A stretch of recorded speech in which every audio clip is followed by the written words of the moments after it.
একসময় লাঙল, জোয়াল আর হালের বলদ ছিল কৃষকের চাষাবাদের প্রধান উপকরণ। সে জায়গা এখন দখল করে নিয়েছে আধুনিক লাঙল, ট্রাক্টর, পাওয়ার টিলার সহ আধুনিক সব কৃষি যন্ত্রাংশ।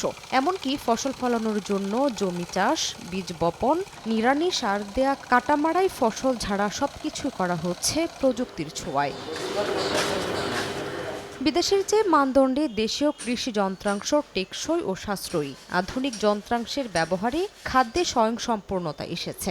এখন কম জমিতে চাষাবাদ করে অনেক বেশি ফসল পাওয়া যাচ্ছে। আর বিদেশের উপর নির্ভরতা কমিয়ে এসব প্রযুক্তির বড় অংশই তৈরি হচ্ছে দিনাজপুরে। ধান মাড়াই, ভুট্টা মাড়াই, সিডার, বেড প্ল্যান্ডার সহ মিনি টিলারের যাবতীয় কাজ করে থাকি। এখানে পুলি কাটিং হয়, কেম কাটিং হয়, এখানে শেপ কাটিং হয়, বিভিন্ন রকমের কাটিং হয়, এখানে পুলি তৈরি হয়।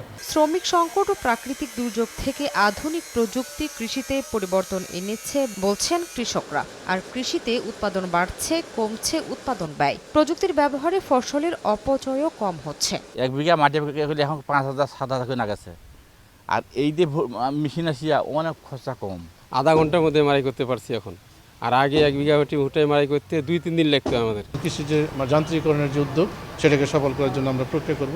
সেভাবে আমাদের কার্যক্রম রয়েছে এবং আমরা এদের সকলকে কিভাবে সত্যিকার অর্থে এগ্রি ইঞ্জিনিয়ারিংয়ের জন্য আরও উন্নয়নের জন্য আগানো যায়, সেগুলো নিয়ে আমরা সরকারি এবং বেসরকারি পর্যায়ে সমন্বিত উদ্যোগে কাজ করব। কৃষি যন্ত্রাংশ তৈরি ও রফতানিতে প্রচুর সম্ভাবনাময় এই খাতে সরকারি পৃষ্ঠপোষকতা পেলে দেশে উন্নত মানের কৃষি মেশিনারিজ তৈরি করা সম্ভব। সরকার যদি আমাদেরকে একটা সহযোগিতা করে, সেক্ষেত্রে বিদেশি যে আমাদের যে ডলার ব্যয় করে যে আমাদের যন্ত্র কিনে আনতেছে, সেখানে আমরা ডলারের সাশ্রয় হবে এবং আমরাই স্বাবলম্বী হয়ে উঠব। বাংলাদেশ কৃষি গবেষণা ইনস্টিটিউটের তথ্য মতে বর্তমানে দেশের মোট আবাদি জমির 90 থেকে 92% চাষ হচ্ছে যান্ত্রিক পদ্ধতিতে। সময় সংবাদ, দিনাজপুর।